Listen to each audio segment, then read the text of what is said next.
Bryce, I would imagine that with a victory, that flight home was a lot shorter than it would have seemed if it was a loss. Yeah, definitely. It's always good to come home with a win, and everybody's just in a better mood. And definitely with that flight, it felt shorter, which is a good thing. All right, you got a chance to start against the Rams, but you knew that was only temporary. Now you know you're the starting quarterback the rest of the way. Does that change anything preparation-wise or how you feel about yourself mentally?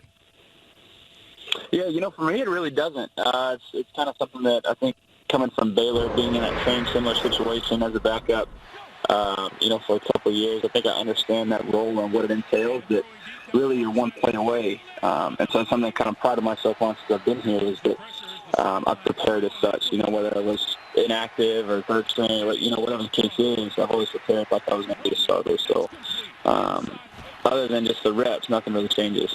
I wonder, Bryce, if the rep part of this, if the CBA really is conducive to having a young quarterback learn behind a starter, because you can't get the reps. There's not enough time. There's not enough time in pads. It would seem very, very difficult to feel comfortable back there until you get back there as the starter.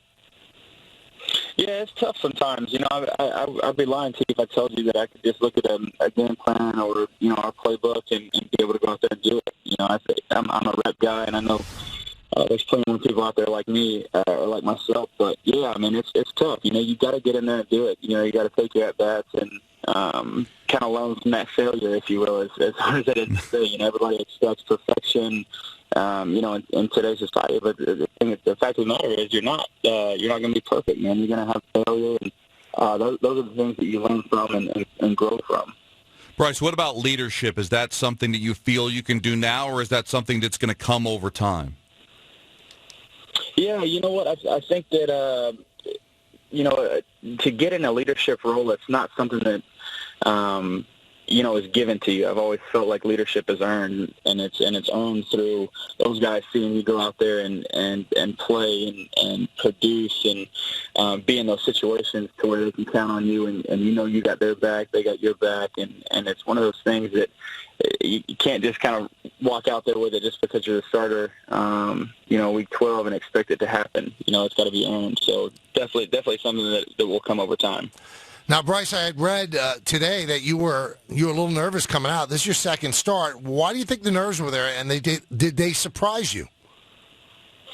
Yeah, they did a little bit. I think just because I was, kind of reverting back to the Rams week and the fact that I thought that I'd be a lot more nervous the Rams week than I was, but I really wasn't. And so I kind of expected to go, kind of about that same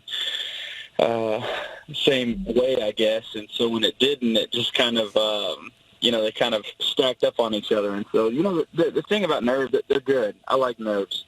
That's why I play football, is because football games give me a feeling that I don't get anywhere else. And I think that's the passion part of it, the love of it, knowing that you're about to go into battle with your guys. But at the same time, you have to be able to control those nerves. And I think they just got a little bit out of control. I was a little out of sync.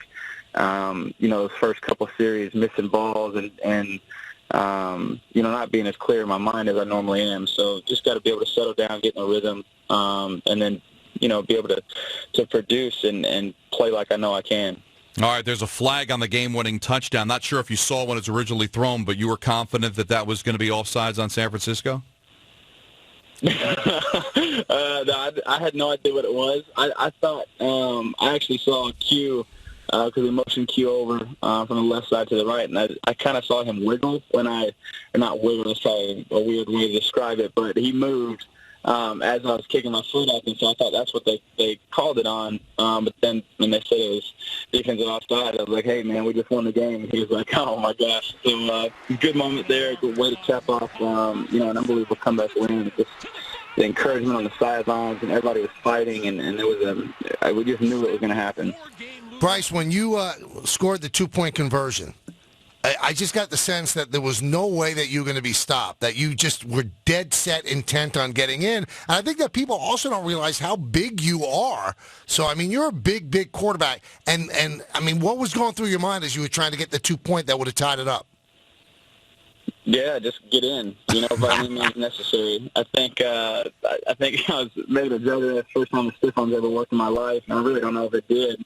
But it was funny. VP was kind of telling me at the snap, like, pull it, and it happened to where I got just enough of a spot there to where I could kind of get around the guy. And like you said, man, you got to get in. We needed it. I knew we needed it, and I wasn't going to get stopped on that one. Bryce, I don't know how much you listen to us or read the papers, but leading into this decision to have you start the last 4 weeks, fans wanted to see you.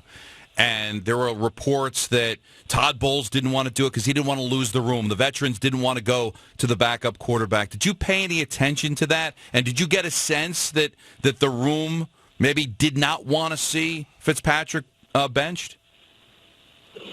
I really don't pay attention to a whole lot of that stuff. But, I think it just kind of speaks volumes of who Fitz is. The team loves Fitz. The team rallies around Fitz. And it's kind of an awkward situation all around, no matter, who it is in there. When you go from your number one, a guy that, with all the offseason stuff, and we got him back, we got him signed. It just hasn't really gone the way that we wanted it to as an offense. To where it gets talks of, hey, we want you to make a switch. It's kind of a weird position for everybody. So I don't think that it was a locker room issue as much as just we were still really had an outside shot, at the playoffs, and we didn't want to give that up. And it was his decision, Coach Bowles' decision all the way, and I was behind it 100%. I think everybody else was too. Jets quarterback Bryce Petty, our guest in the Jets Player Spotlight. Bryce, do you look at these 4 games now as your opportunity to grab a starting job for next year? Are you thinking that far ahead? Yeah, yes and no, because it is, for me, it's just one game at a time. I think that I had a conversation with my dad, when I told him that, hey, I'd be starting these next 4 games, and the conclusion was, hey, let's just get better every game. Let's just ascend, because there's, again, like I was talking about earlier, I'm gonna take bumps and bruises. I'm gonna fail at things, and game in San Francisco is a prime example of that. But it's fighting till the end, and it's getting through games, knowing that I'm not gonna be perfect, but. It's definitely in the back of my mind a little bit that this is an audition. It's a great opportunity that honestly not many people have. Of being a quarterback and getting 4 games to show what you can do, and so I don't take that lightly or for granted, and really excited about the opportunity to get better every game, to put a, resume together to at least make it hard, exactly. And it was funny because I was in this situation really in preseason. They drafted Hackenberg as a great quarterback in the second round, and it was kind of like, hey, I'm the odd man out. But, you worry about and control what you can control, and take care of itself. Bryce, final thing, it's only been 2 starts in, but just from the speed of the game and how you're seeing things, do you believe that you could be a successful starting quarterback in the NFL? Yeah, I don't think I'd be here if I didn't think that. And I think that is a great attribute or characteristic for a quarterback to have, is that inner confidence. No matter what the outside world says, or whatever happens, you got to know that you can play. And so, at these last couple games, and even really in the preseason, I was telling myself, like, man, I can play this game. I can be successful in there. So we gotta keep rolling with the punches, man, and get better every week. Create a spark where we can, and I think the sky's the limit for this team, and I'm excited about it. Great stuff, Bryce. Really exciting win yesterday. We appreciate it, and good luck in the next 3. Maybe we'll talk to you in the next coming week or so.